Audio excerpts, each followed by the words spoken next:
sort of a demonstration of test-driven development. And in this kata, we're going to build a deterministic finite automaton. So we're going to get a chance to do some exploration of concept in computer science along with coding. As you probably remember, the deterministic finite automaton is a fundamental construct. It's sort of one of the most basic models of computation.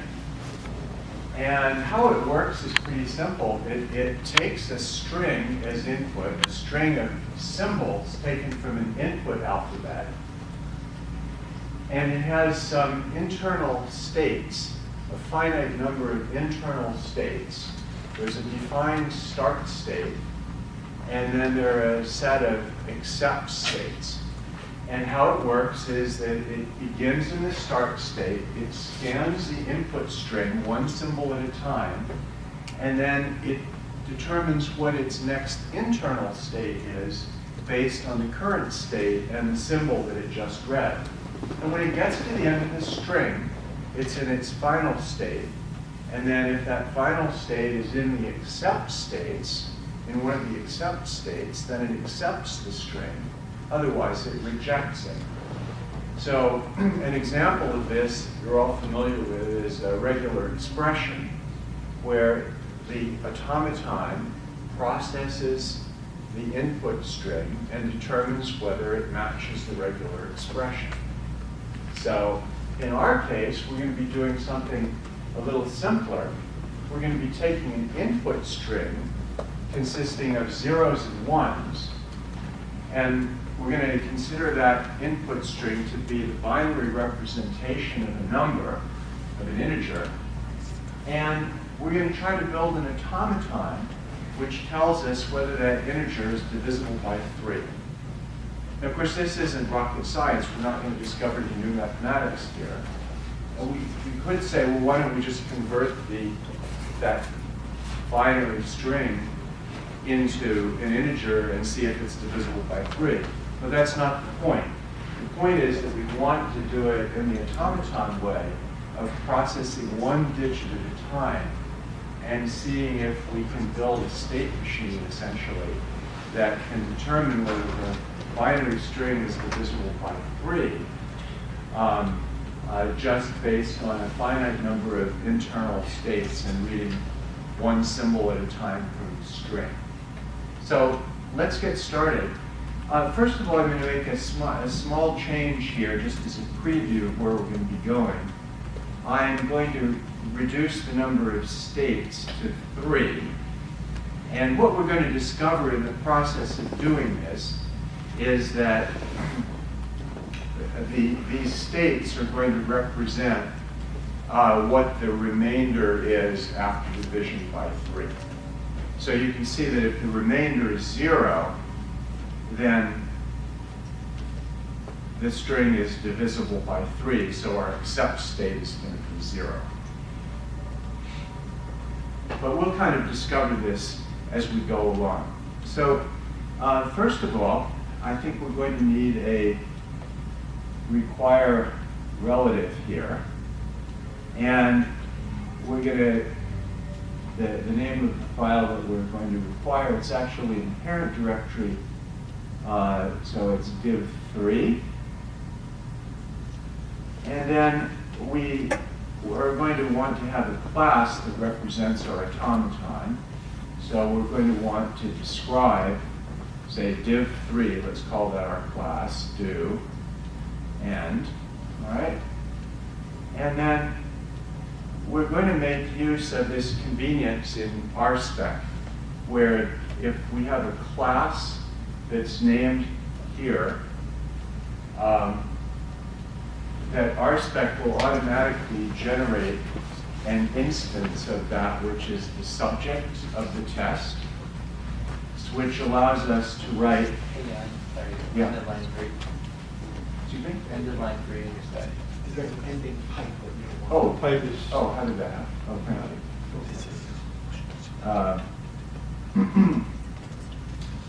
you. So So then we would like this also to have an accept method. So we can write it should, and then we'll use the respond to matcher, and we would like it to respond to accept.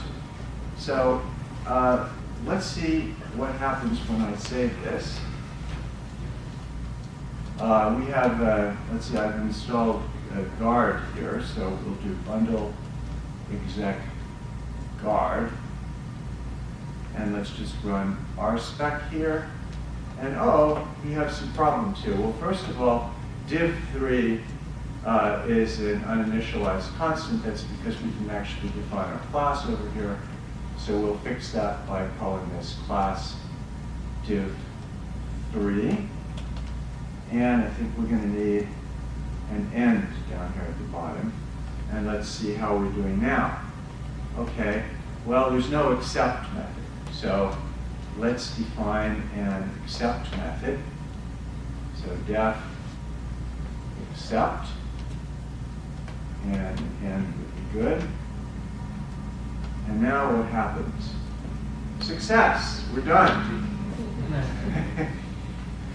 All right, so the next thing we want to be able to do is to have it be able to scan strings consisting of ones and zeros. So we're going to write it scans input strings of ones and zeros to, and what we can do here, let's just make up a couple of them. There's one. Here's another one. 00101. And we don't need to go overboard here. That should do the trick. And for each of these,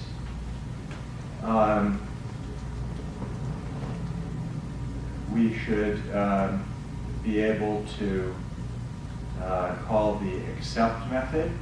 We can take advantage of the fact that the subject has been populated for us automatically by rspec. So we can type subject.accept question mark s, and this should run. I'll save this, see how we're doing. Uh-oh, we've got a failure. The wrong number of arguments. Oh, how could we miss that? All right, so we're going to have to have an argument there, and just so that it does something non-trivial, let's have it return the length of the input string. Obviously, that's not going to be what we're going for eventually, because this method should return a Boolean, but we'll fix that in a few minutes. So let's save this, have a look and see how guard did. Then notice this said one example, 0 failures, because guard only ran one test that we made a change to, or the one test that had failed. If we wanted to run both of them, we could just type rspec again, and we'll see the 2 examples and no failures. So the next thing we want to do is that we want it to raise an error. Raises an error if the input string has other symbols. Okay? So if input string invalid, let's say, and so in this case we're going to, let's come up with an invalid string. So what we would like is we would like to expect subject accept question mark of some string like A, B, C, D, E to raise error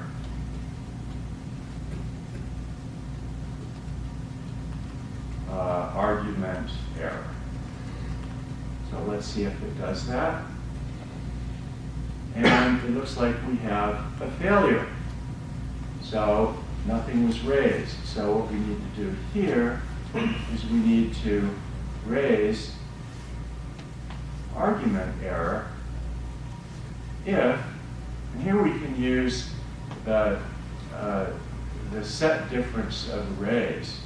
We can take s.cars and then subtract this except array to give us the set difference and see if that's empty. So we need to raise an argument error, not if, but unless that's empty. Should that be s.charge minus the input alphabet?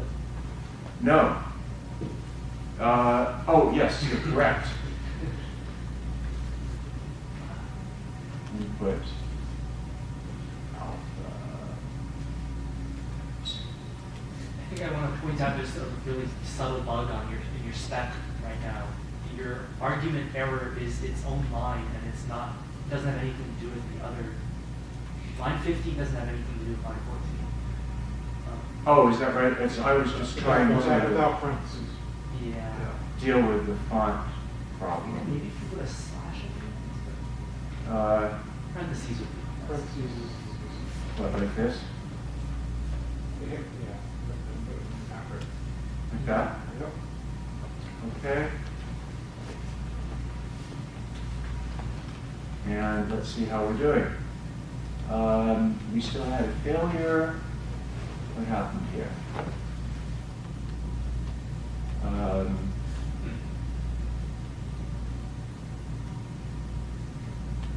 There were. Oh, yeah, you need a block around that. Oh, that is an exception. Oh, yes, that's right. Yes. Yeah. That's the one case where you need to have the brackets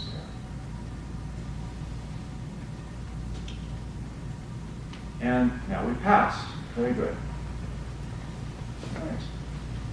Then I also had I was going to have another test for ignoring the leading zeros. I think I'm going to pass on that in the interest of time. And the next thing we want to do is let's actually move on to some non-trivial things, or almost non-trivial. So we want to say it should accept the empty string.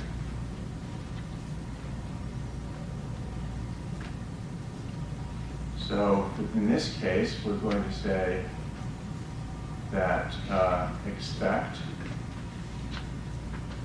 subject dot accept question mark to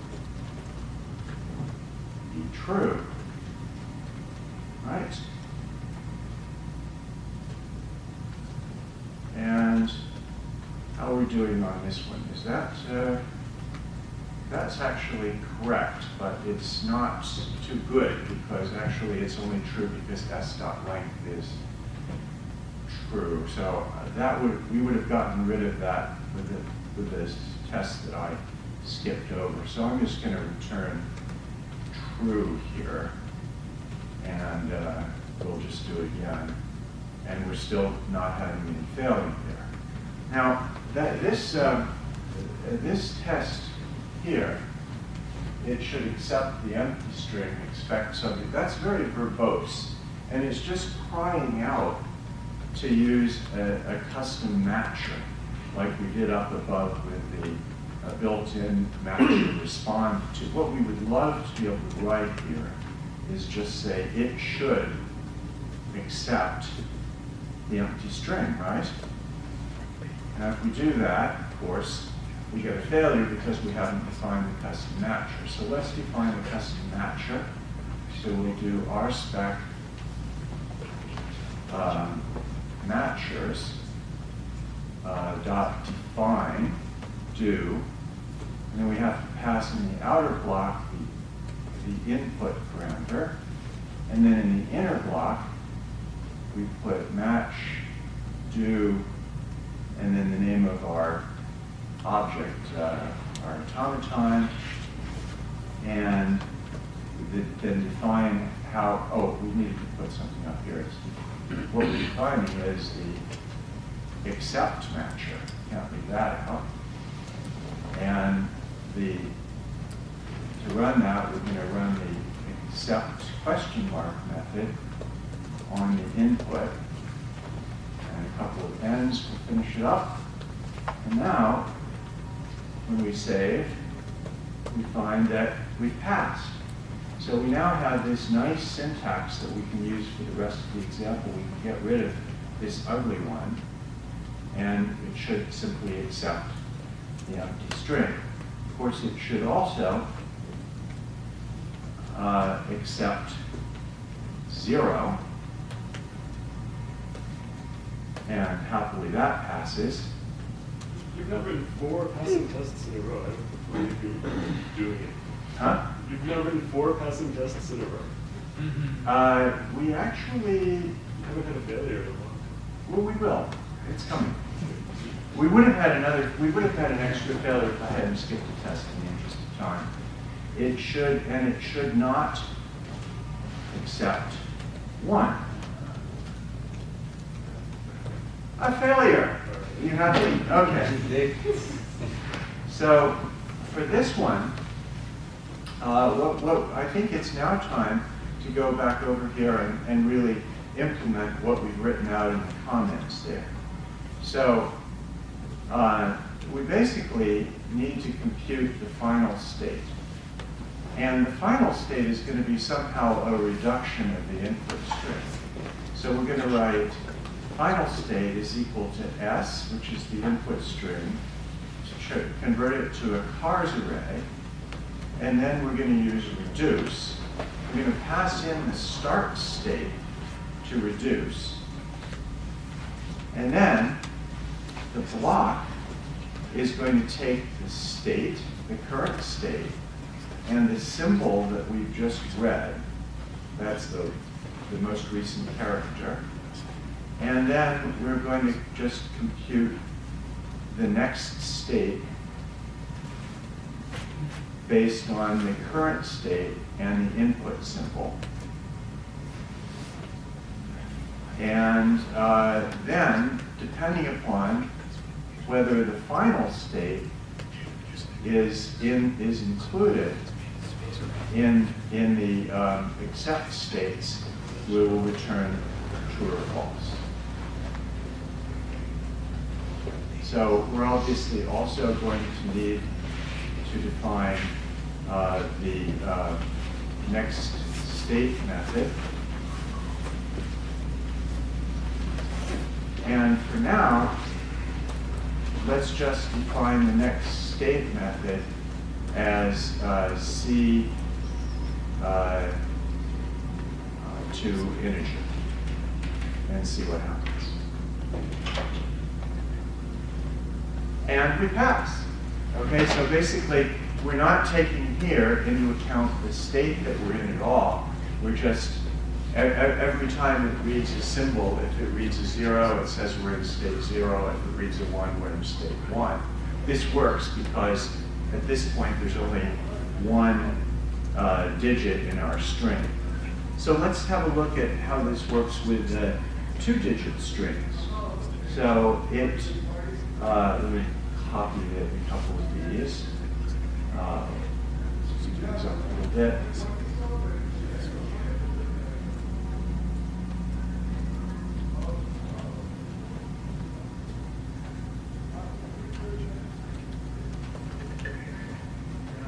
So it should accept 0, 0. It should reject 0, 1. It should reject 1, 0, which is 2, but it should accept 1, 1. So let's see how we're doing on those and see how many of those pass. Okay, we have 2 failures there, which we should not be accepting 1, 0. And I'm sorry, we're failing on 1, 0 and 1, 1. It looks like with 1, 0 and 1, 1, we're just doing the opposite of what we should be doing. And so we realize that when we read a 1, when we get a 2-character string. When we get a 1 in the first position, when we read the next digit, we should just do the opposite. So let's program our state machine to do that. Let's, just for convenience, convert C to an integer. And then we can write a case statement here. Case Q, when 0, then just return D. But when 1, then let's return, the opposite. And we can get that opposite very neatly by XORing D with 1. So when D is 0, D XORed with 1 will be 1 and vice versa. And we'll try that and see if it works. And our examples pass. Yay! So now we've done all of the 2-digit strings. So let's go on to the 3-digit strings and see how we do with those. So I'm just going to copy these so we save some typing. And we don't need to do the ones that start with the leading 0. Let's say that let's see, for 1, 0, 0, that's 4, so we should not accept 4. 1, 0, 1 is 5, so we should not accept 5. 1, 1, 0 is 6, so we should accept that one. And 1, 1, 1 is 7, right? So we should not accept 7. So let's see how we're doing with those. And we've got, it's funny, we only get one failure out of the whole lot. But what we need to do here to deal with this is that we needed to make use of one additional state. So first of all, it turns out that when we have a third character here, instead of just flipping the bits when we're in state 1, we should flip the bits and multiply them by 2, so that a 0 goes to 2, or 2, or a 1, and a 1 goes to 0. And let's just see what happens if we do that alone, and otherwise, if it's in the state 2, we just leave it there. Okay, hey, that passed. All right. So we still aren't doing this completely intelligently, but it's surprising that with what still doesn't look like the right algorithm, we've actually got all the strings up to 3 symbols pass. And so now let's show that class does that forecast. Huh? You didn't realize that. Oh, okay. Great. All right. So now let's see what happens when we try some tests with 4 letters, 4 digits. So we'll first of all try 1, 0, 0, and then we'll try 1, 0, 0, 1. Okay?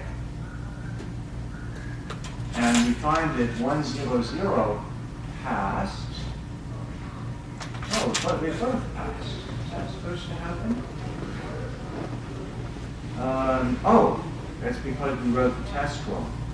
1, 0, 0, 1 is 9, which is divisible by 3, so that's a should accept. And of course, that now has a failure.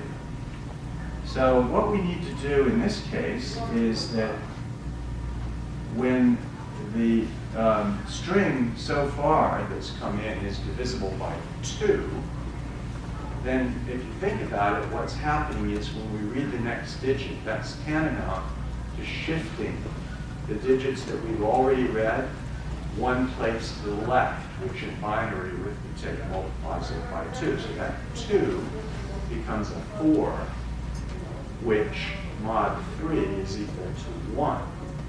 Okay? And so then if you get a 0 in the next position, a new symbol, then 1 plus 0 gives you 1. And if you get a 1, 1 plus 1 gives you 2. So that tells you that 0 as an input symbol in this, when your state is 2, 0 as an input symbol should give you 1. 1 as an input symbol should give you 2. So the formula here is d plus 1. And when we run that, we find that we don't have any failures. We run the whole thing, and you'll see that we get 16 examples to pass. Now, we pretty much completely specified our state machine with our 3 states that we thought were going to work for us. So that better solved all of our problems. So let's just test this on some arbitrary strings. So a nice way to do this would be to actually use randomly generated strings. So let's use a random number generator. RNG equals random.new. It would be convenient in case any of our tests fail and we want to rerun exactly the same test to write out what the seed value is in the output. So we can put here rng.seed. And then probably 10 times running this should be sufficient. So 10 times do. And let's write n is equal to rng.rand. And let's pick numbers that are, say, up to 1 million. And then if n is n mod 3 is equal to 0, then it should accept the binary representation of n. So the tricky way to generate this in Ruby, we put slash %v and then %n, and that's going to give us the binary representation of n. And then else, it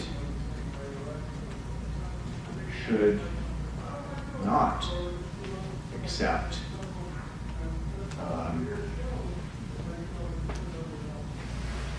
percent b percent n. End here and their end, and I think we should be good to go there. Let's see how that runs. And we got 26 examples and no failures. So you may be wondering whether those random strings that we generated, what they actually look like. So let's just exit out of guard for a second and run rspec with the format documentation. And there you can see the random strings that have been generated. So we're done. We've successfully built a deterministic finite automaton that tells us which binary sequences of 1s and 0s are divisible by 3. All right.